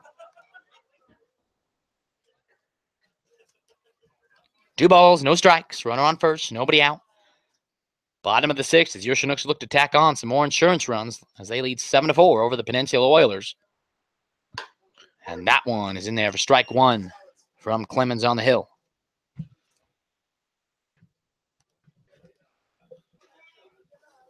Clemens, the 2-ball, 1-strike pitch. And Gomez swings and misses. Mitchie was running on that. Sponsored by Labor's Local 341. We just heard from the Chinook Shack that all hamburgers and hot dogs are half off. 2 balls, 2 strikes. Coming to Gomez. Mitchie on first.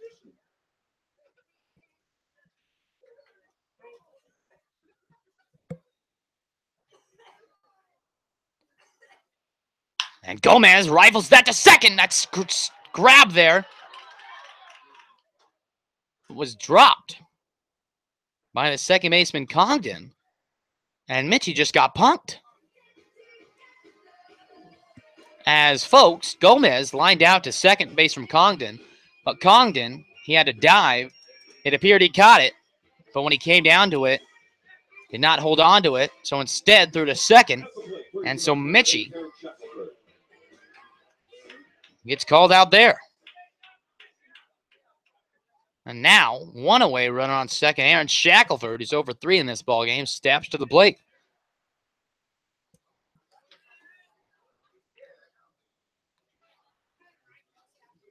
And Shackelford takes that breaking ball in for strike 1.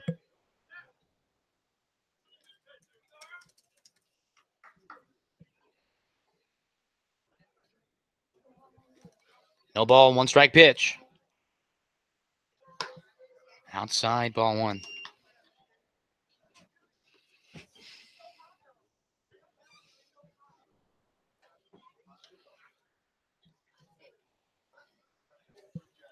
And Shackelford rifles that into the Oilers' dugout for strike 2. Gomez on first. Shackelford out the plate. Chinooks lead 7-4.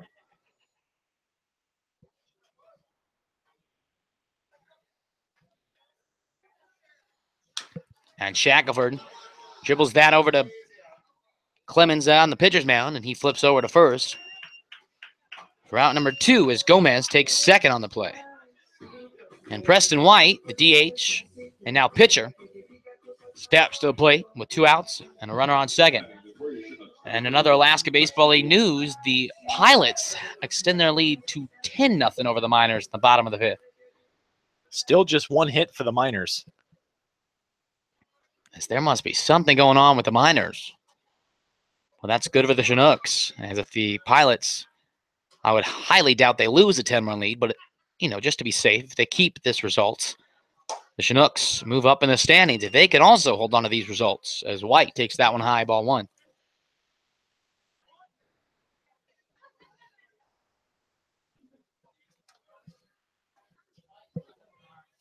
One ball, no strikes, 2 outs, runner on second, bottom of the 6th, 7-4 lead for the Chinooks. The pitch to White, who broke in bat, grounder over to short. He's in time from Thomas, over to Wagner, and that's the 3rd out. And folks, we're headed to the 7th and final inning. Your Chinooks look to keep this 7-4 lead and get the win. We'll be back.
Top of the 7th, your Chinooks 3 outs away from getting the second one of the day into the win column. Josh Congdon to lead things off in the Oilers' last stand here. Preston White back on the mound.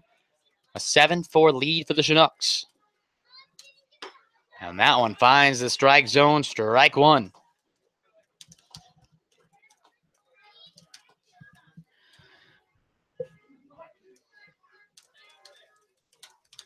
A 1 pitch to the Oilers' second baseman. And Congdon sends that foul to the Oiler dugout. Look out. Down 0-2.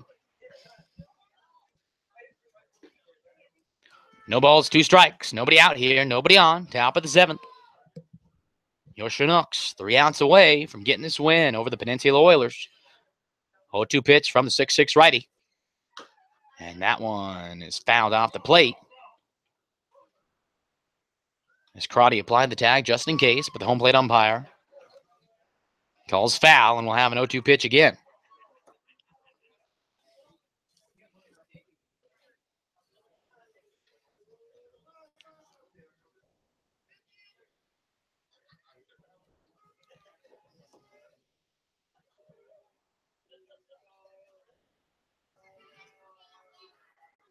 And that one's chopped foul by Condon.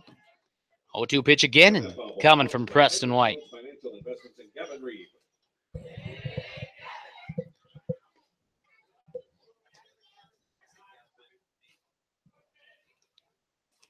No ball, 2 strike pitch from Preston White. High, ball 1. Congdon 1 for 2 in this game. Grounded out to second in the 4th. Tripled and came around to score in the 2nd. Facing a 1 ball, 2 strike pitch from Preston White, the right-hander for the Chinooks on the mound.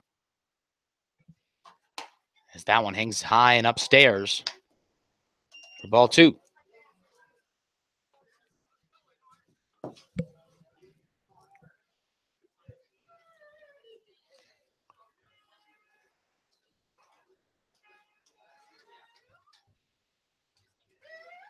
Two-two pitch. And that one's chopped to Shackelford at short. Shackelford takes that on the hop, throws over to first. Chinooks now 2 outs away from getting this win.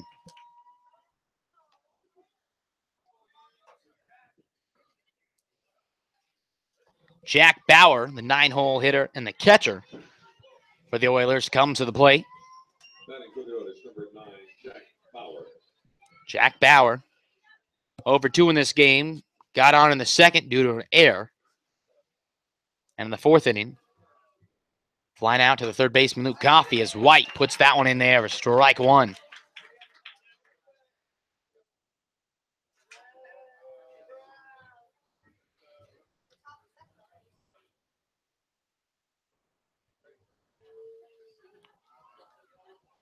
And that one's chopped to Mitchie, who dives but cannot come up with that one.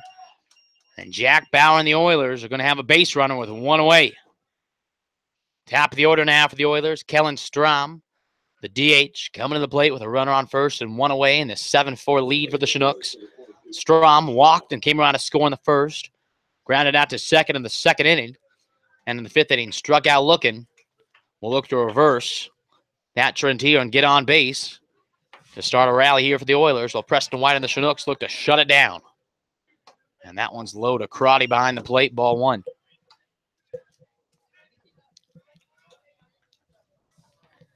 One ball, no strike pitch from White.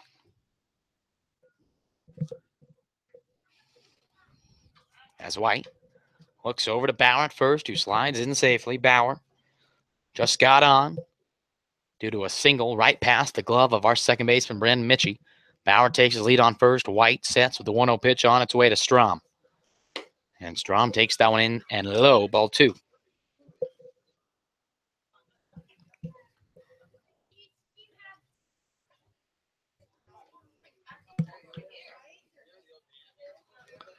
Two-0 pitch. And that one's in the dirt. Good job by Crotty to scoop that up. But White now has a 3-ball, no-strike pitch coming up to Strom.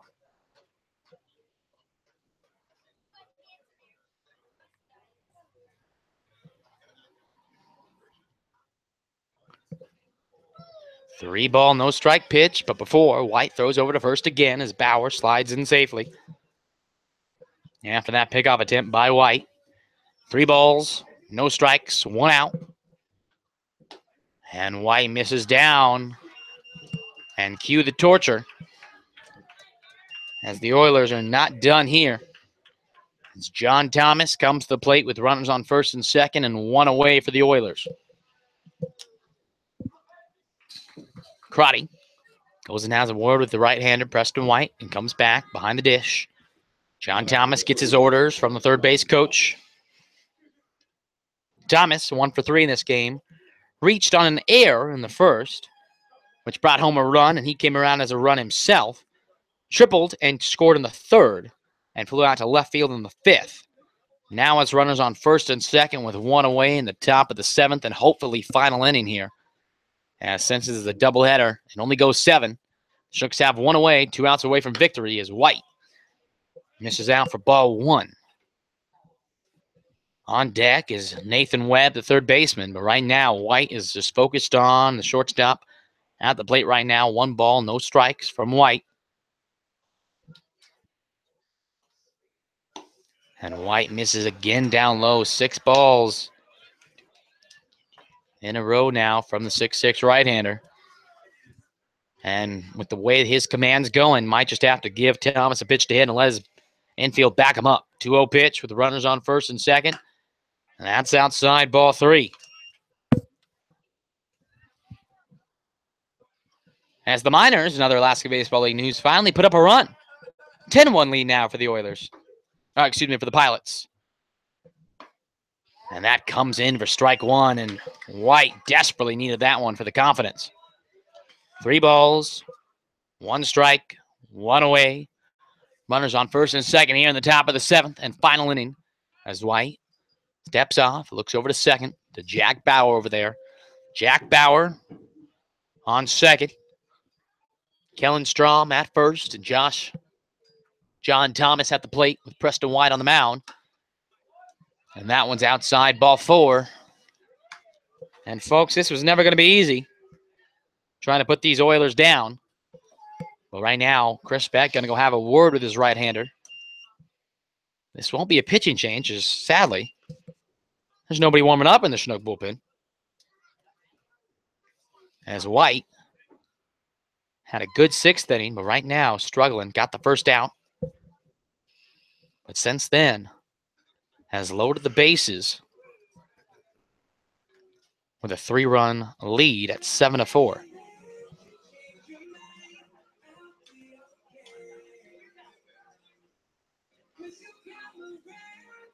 As Chris Beck walks back to the dugout.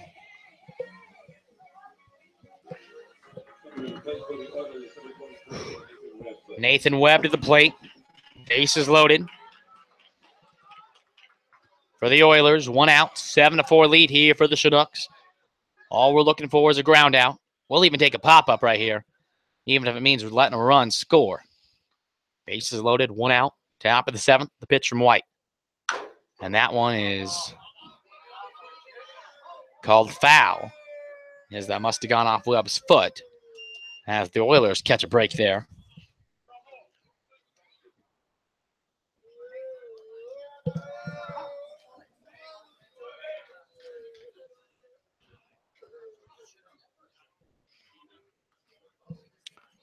White steps back on.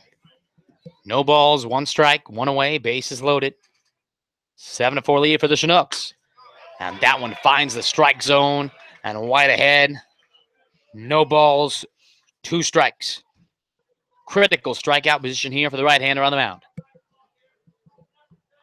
White gets the sign from Crotty, the 0-2 pitch coming in.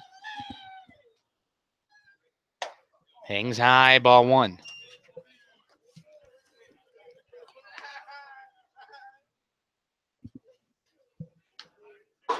One, 2 now. 1 out.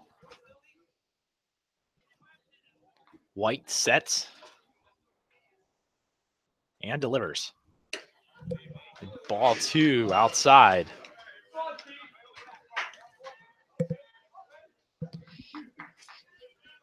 Two balls, 2 strikes. The Oiler third baseman, Chinooks 7, Oilers 4, top of the 7th, 1 away, and bases loaded. 2-2 pitch from White.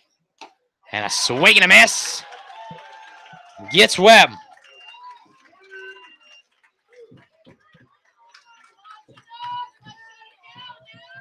And now Preston White, after that swing and strikeout, has 2 outs with bases loaded for Matthew Acosta. The Chinooks 1 out away from flying the win flag. It'd be cool if we did have a win flag. I think we should. That'll be something on the budget if we could get one. After a new camera. Yeah, camera first for all of our viewers out there.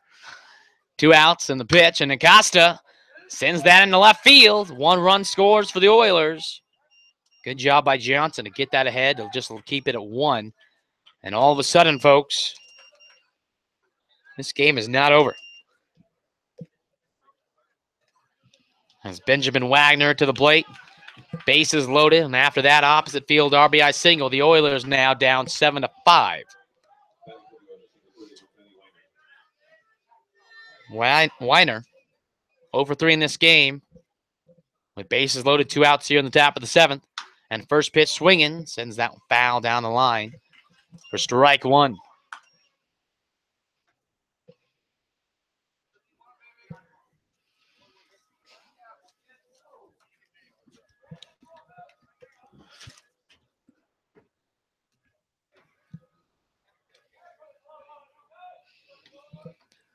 A 1 pitch from White. And a swing and a miss by Weiner. Puts him down 0-2. White, 1 strike away from victory. Bases loaded. Chinooks lead 7-5. Benjamin Weiner at the plate. Preston White on the mound. No balls, 2 strikes, 2 outs. Up high and outside, ball 1.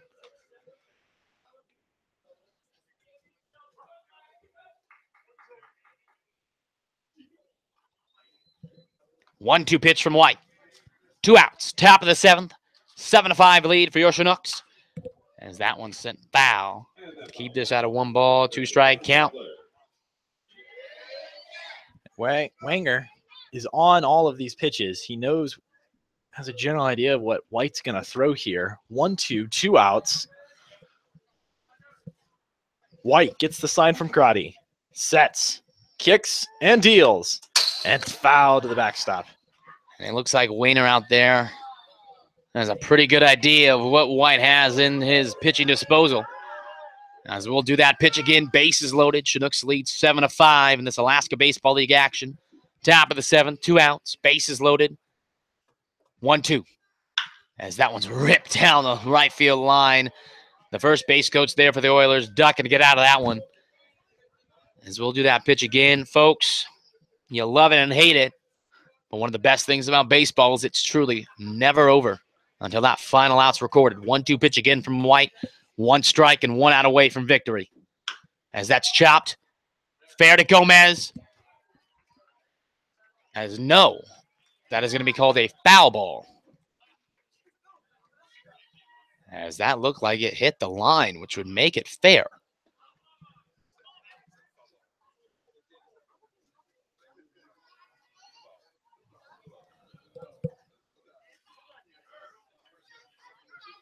And it looks like the third base coach of the Oilers just having a word with his home plate umpire. I mean, it was called foul, so I don't really know what he's talking about. As I would doubt there would be a sub coming in. Well, maybe there is. As somebody just trotted down from the bullpen. I believe that to be Raymond Kerr.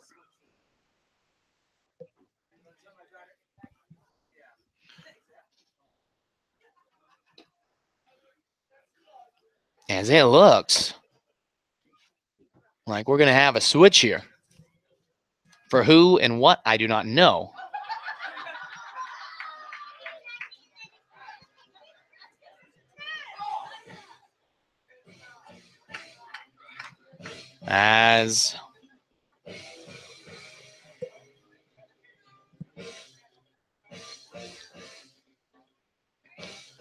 And we will. We'll have a pitching run, or a pitch runner.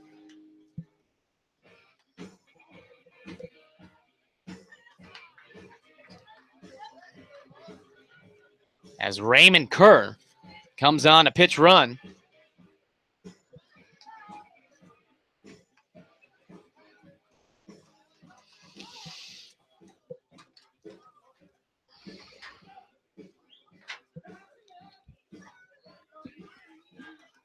for John Thomas. And we're back here. Bases loaded. 1-2 pitch. Coming from White. One strike away from victory after that long pause. But before, Benjamin Wayner going to have a timeout. Bases loaded. 2 outs. Oilers move there, putting Kerr on second. He's got some definite wheels. He's got great speed out there. As White misses a by ball 2. Interesting, though, they did it during the count. Right, with 1-2, you would think they would do that. They would have brought him before. At bat, but I don't know. I guess there's something he sees that we don't. 2-2 pitch now from White. As that comes inside, it gets away from Crotty. And a run is going to score.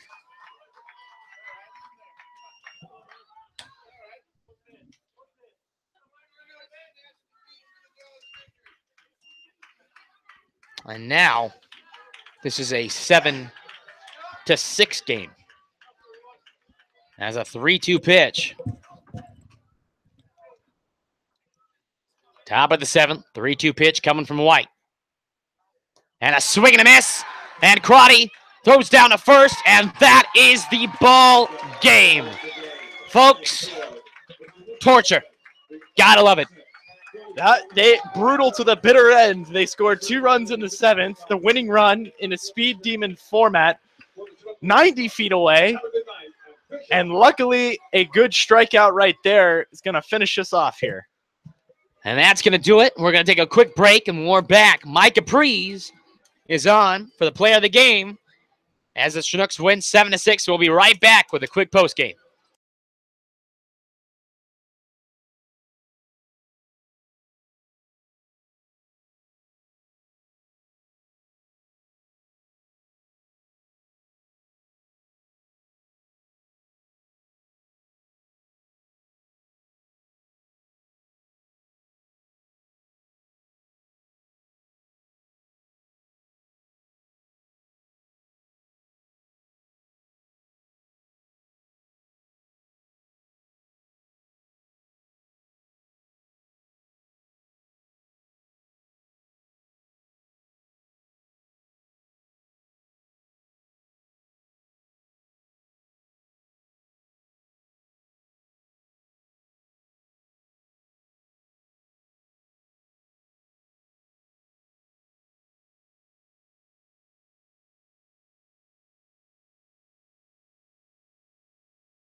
And welcome back, Chinook fans. I'm Cale Duarte, joined by tonight's player of the game, Micah Prees. Micah, a wonderful 7-6 lead. A little bit torturous, though.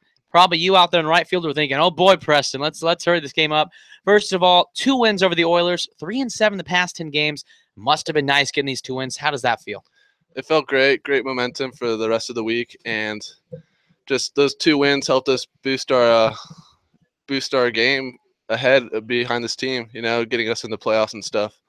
Well, definitely, as we are looking at the schedule and looking at playoffs. Also, you went 2 for 4 in this game with 3 RBIs. I talk about in the booth, whenever it seems like you come up with a runner in scoring position, you always just seem to just rope the middle up the center field. I did it one time, and literally 3 seconds later, you did it and brought home a run. Do you just have confidence when you're up there in stress situations, or how do you feel? It's a lot of confidence and just simplifying my swing when I'm up there and just thinking all parts of the field, just in an RBI situation, not trying to do too much. And then lastly, you're seeing tonight, you were down 4-0. Tyler Weekly, the pitcher, struggling a little bit. How was you as a team? Was there a momentum shift you saw down 4-0, slowly just eating away at that lead? Did you feel that in the dugout? I mean, I felt confidence in our team. I feel confidence in our pitchers. They always do a great job. And once we scored those 2 runs and we got back, it was 4-2. I feel like we just kept moving it, and got the win. Speaking of pitchers, one last question. I'm going to throw you a curveball. Alex Schmitz on the mound.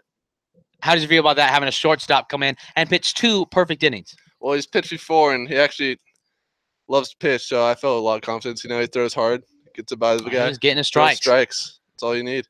Well, Alex Schmitz, the winning pitcher. Today's player of the game is Micah Prees. The Chinooks win 2 games today over the Oilers. We'll be back tomorrow here at Lee Jordan Field to host the Pilots. Micah Prees will surely be probably in that leadoff position. Mike, any last words? Not today. Thank you. Not today. Maybe tomorrow. We'll see. I'm Cale Duarte. This is Micah Prees. Have a great night, and God bless. See you tomorrow in 22 hours.